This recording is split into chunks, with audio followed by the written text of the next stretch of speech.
to my channel. This is the first of a series called Coffee Chat with me, and today I'm going to go over a two-part series on how to get into investment banking. Part 1, how to score the interview. There are two types of people. You don't have to fit either of them, you can be both. And one of them is 1, target school with good grades, or 2, experience. Now, some people go to both a target school and have relevant experience, which puts them at a great place, but you don't have to fall into either categories, and I'll tell you what you should do. So, let's say you do go to a target school.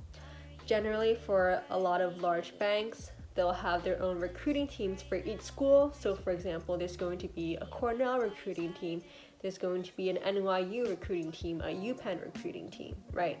So that's just all of the alumni who went to that school from analyst level to MD level. And so because those schools already have recruiting teams, they'll generally have people already scouting out kids from their own school. So it makes it a lot easier. You can easily just cold email those people, hit the bump on LinkedIn. So try to get their work email. It's usually just first name dot last name at whateverbank.com. It's fairly easy to find. Usually a pretty basic format. Remember to attach your resume when you cold email and give a description of yourself. Say that you went to their school and you'd love to know more about their experience. So that's if you fit into the target school bucket, and let's say you also happen to fit into the experience bucket. Maybe you've worked previously at a boutique investment bank, or maybe you studied finance in school, you were a part of the finance club, this finance society, or you were part of a business frat, right? Those all count as prior experiences. You did case studies related to banking. So people who fit into both of those buckets, target school and have relevant experience, honestly, I'd say that's the majority of the people who generally get offers at bulge bracket banks. But by no means does that mean that someone who doesn't go to a target school and doesn't have great experience has no chance. Who don't have any experience and don't go to a target school, there's literally no alumni from their school at that bank, and they still get an offer, and their process is even expedited by HR. So how do you do that? Coffee chat. Even if you go to a target school, if you don't coffee chat, there's honestly a very, very low chance that you will get an interview, especially if all of the other people around you are coffee chatting. Coffee chatting is how you get your resume pulled. If you go to a target school, naturally you would email the alumni or the recruiting team. Oftentimes they'll even come to campus and speak to you.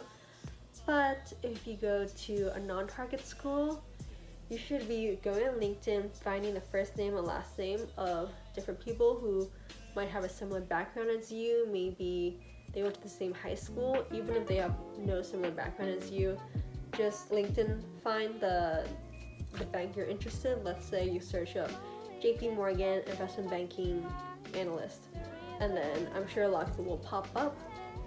So just type in their first name dot last name at whateverbankitis.com. Send them a cold email. Try to make it slightly more personal, just something that's professional. I cold emailed a lot. Like every single day when I was recruited, I was in a blazer and shorts just because I was coffee chatting so many people. I had maybe 2 to 3 coffee chats a day. I was constantly emailing. I would always reply immediately. So you have your coffee chat. Now what do you do?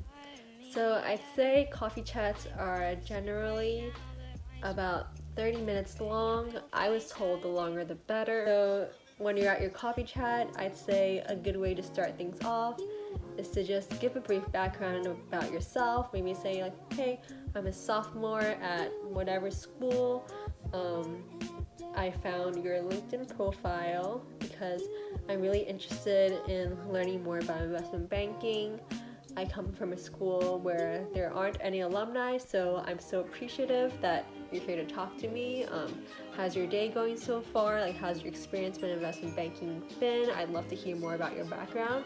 and that's usually a pretty nice, casual way to start off the conversation. And it's a good way to ask all of your questions about investment banking, because a coffee chat is also for yourself, right? Like, it's really for you to know, is this the career for me? Do I like being with these people? Would I want to have an entire job where I spend a bunch of time with these people who I'm talking to right now? It's your opportunity to ask questions about this job, and also to just get the person, to know the person. Now you're nearing the end of your coffee chat. Now, what do? I'd say one of the most important things is to ask for a referral. At the end, say something like, "Thank you so much for your time. I was wondering if there was anyone else in the bank who you would recommend that I talk to. I'd love to learn more about the firm and get to meet more people." And that's a great way to get to know more people in the bank, and also increase the chance of someone replying to your email because it's a referral. Now that you've asked for your referral, always send a follow-up thank you email. Now, it doesn't have to be right after, but I'd say generally within maybe the 24-hour window, maybe the next morning or a few hours after the coffee chat, just send a thank you email. Remember some important points that they talked about. Something like, "Thanks so much for taking the time to speak with me today. I really enjoyed our conversation and learning more about whatever bank. It was great to hear about your experiences.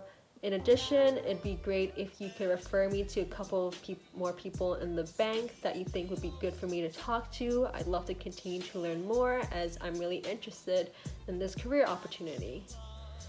Not word for word like that, but something along those lines I think would be a really good thank you email, and then hopefully they reply with a couple of more names, and then you continue on this cycle. So usually, if you go to a target school, they'll just keep referring you to more people within the recruiting team, which are people from within your school, and then you'll end up talking with a lot of them, and then when they have a call to discuss which applicants should we give an interview to, your name's going to come up because so many of them have talked to you.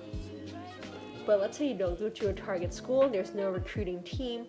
You might be wondering, how do I get my name there? Like, there's no one to actually pull it. Well, there is. Whoever you just talked to, they can easily refer you to HR, or you can email HR yourself and be like, "I'd love to talk to more people within the bank. Can you refer me to a couple of people?" And then HR will refer you to those people, and then in the end, they'll ask those people for feedback, and if that feedback was good, that's, again, how you could get an interview. So let's say you don't have any experience, you don't go to a target school, but you scored this coffee chat because you've cold emailed so many people. How do you show that you're interested? Well, there's a lot of self-studying that you can do. You can go and learn more about investment banking, what people do, show your interest, show why you're interested, even if you don't study finance, you don't go to a target school, you didn't have experience, explain it. And this is your chance to do so, because it's hard to explain over an application because all you do is submit your resume and your cover letter, but this is person to person. This is your chance to show that you're interested in this. You've studied your stuff, you know what this job entails, you know why you're interested in it. One thing that's so important is you have to know why investment banking.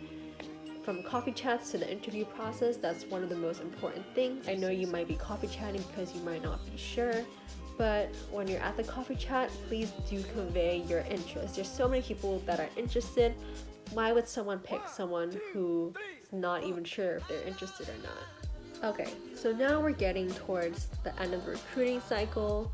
Applications are out. Firms are going to start sending out first round interview emails soon. What should you be doing? Well, you've coffee chatted all these people across the last few months, but one super important thing is to follow up with all of them. You've submitted your application, follow up with everyone you coffee chatted to thank them again, maybe ask for another catch-up call, a quick one just to go through the process and what you should do to prepare.